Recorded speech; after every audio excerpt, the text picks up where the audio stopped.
こんばんは、心配ロットキヨキヨです。今日はこれ1台あればほぼどんな機体のスイッチでも手元で操作できてしまう、そんな魔法のアイテムエルガトのストリームデックプラスをご紹介します。皆さん、ストリームデックと聞くと配信者が画面を切り替えたり Windows の作業を効率化したりするツールというイメージが強いかもしれません。しかしこれこそがフライトシムにおける究極のインターフェースなんです。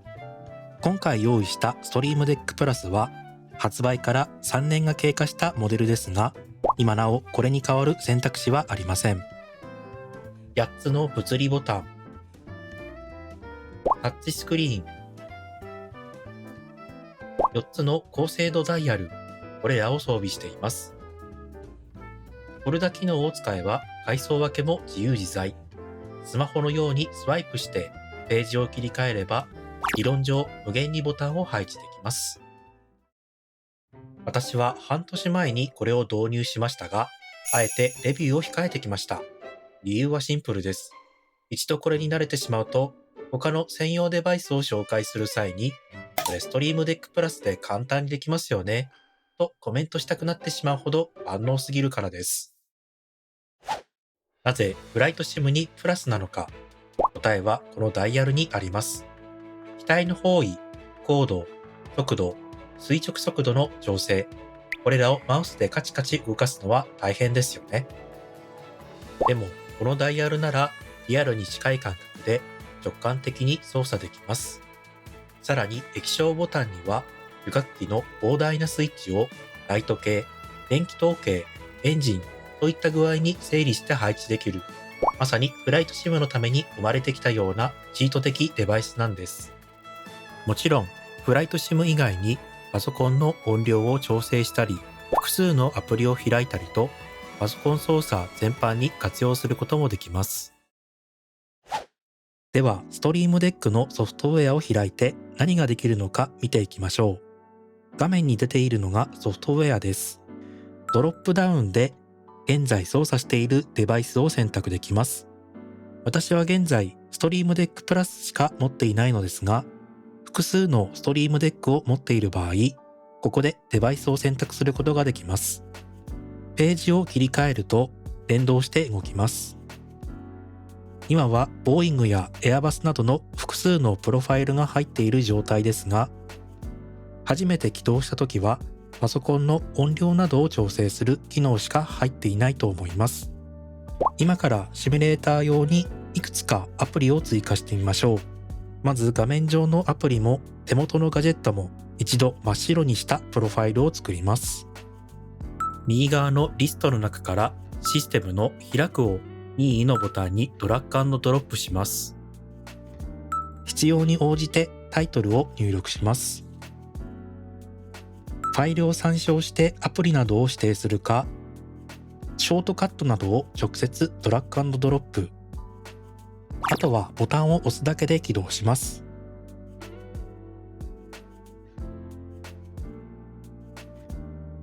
アイコンについてはデフォルトで用意されているものか、画像ファイルを読み込む、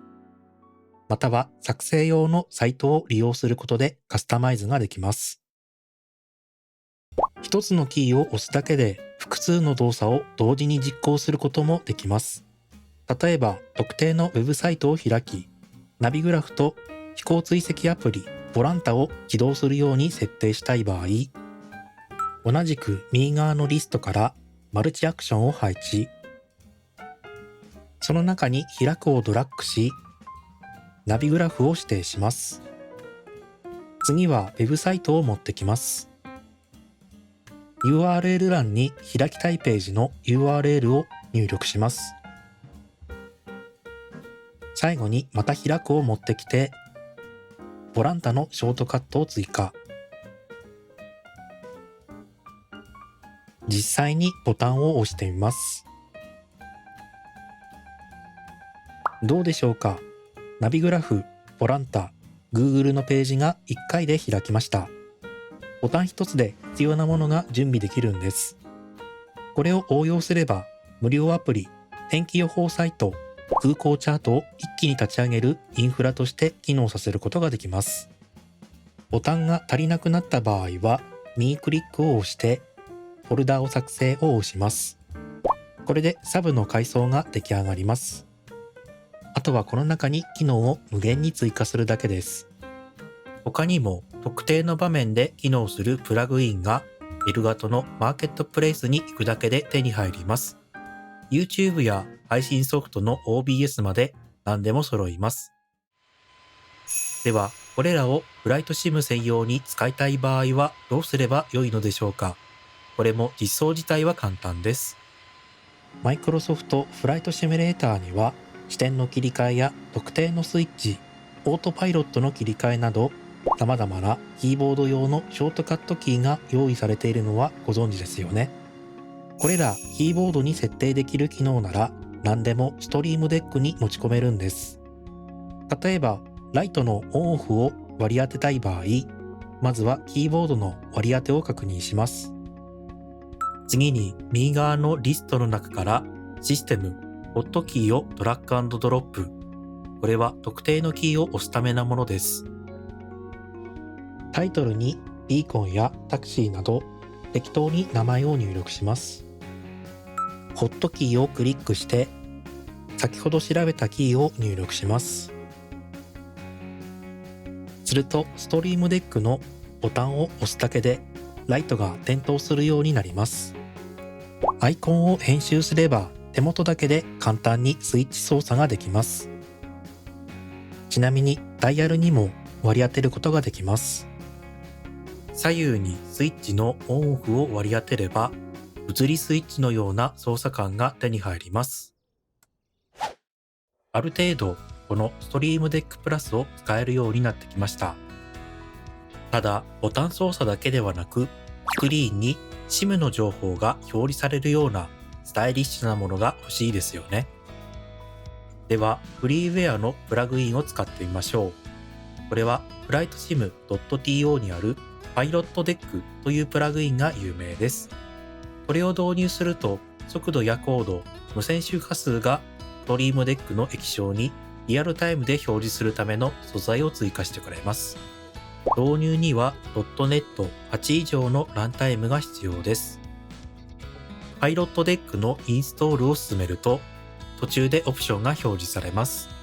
これは一番上のデスクトップアイコンを追加するチェック以外すべて外すことをお勧めします。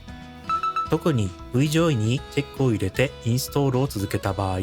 お使いのコントローラーが動作不安定になってしまうので、絶対にチェックを入れないようにしてください。FSU-IPC については、必要な方のみチェックを入れてください。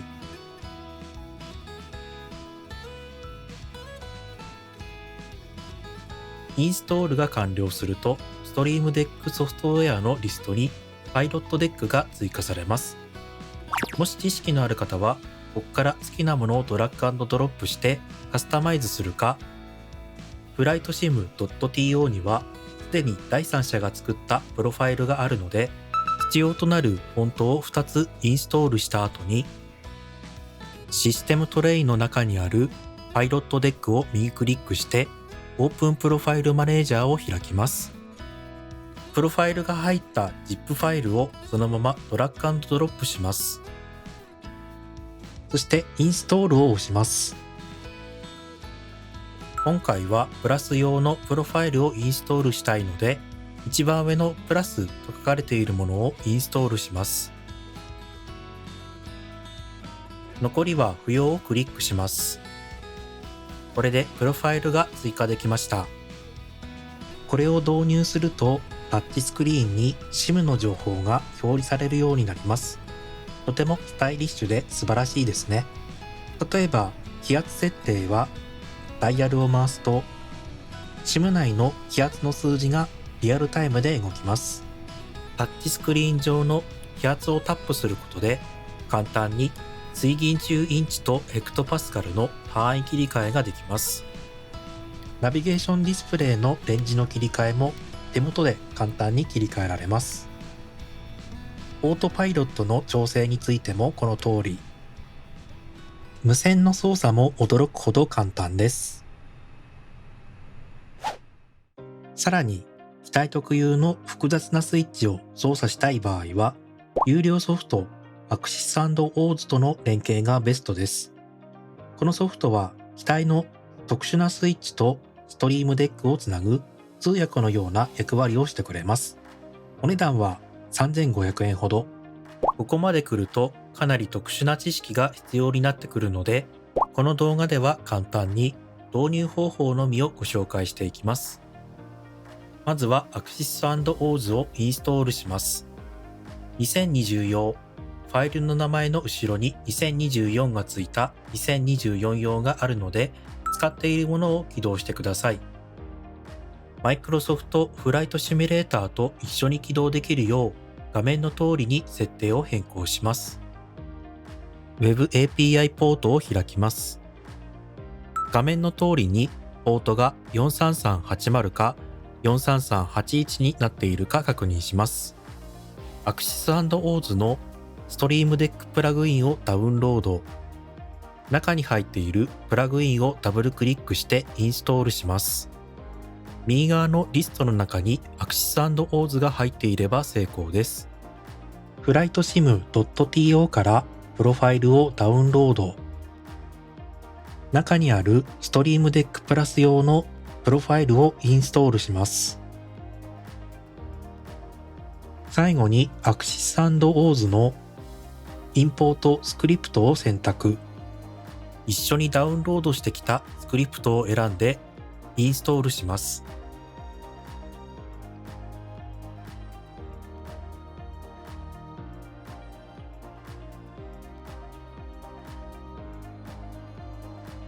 これで準備完了です。アクシス&オーズはマイクロソフトフライトシミュレーター側で機体を読み込むとスクリプトを自動的に切り替えてくれます。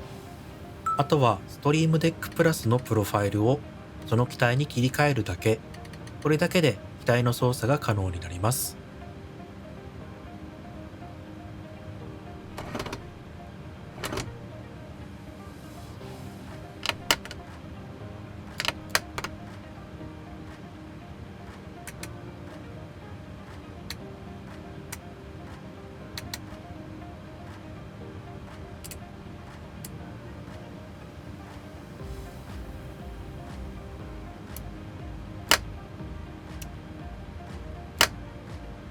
もしストリームデック上で次のプロファイルを切り替えたい場合は、操作のプロファイル切り替えをドラッグ&ドロップして、プロファイルを次のプロファイル、もしくは切り替えたいプロファイルの名前に切り替えるだけで、ソフトウェアを使わなくても簡単に切り替えられます。ここまで自分で作る、誰かが作ったプロファイルをインポートするやり方をご紹介してきましたが、手っ取り早く操作したい場合は、有料版も用意されています。ただ1機あたり3000円と高価なのが難点です。ストリームデックプラスは Amazon から約32000円ほどで販売されています。正直決して安くはありません。しかし機体ごとに専用パネルを買い替えるコストを考えれば、あらゆる機体に対応できるこの1台は結果として最もコスパの良い投資になります。黒と白の2色展開ですので、皆さんのデスク環境に合わせて選んでみてください。これ1台であなたのフライトシム体験は間違いなく豊かになります。今日の動画が参考になった方は、ぜひ高評価とチャンネル登録をしていただけると、今後の動画制作の励みになります。最後までご視聴くださりありがとうございました。また次の動画でお会いしましょう。それでは、良いフライトを。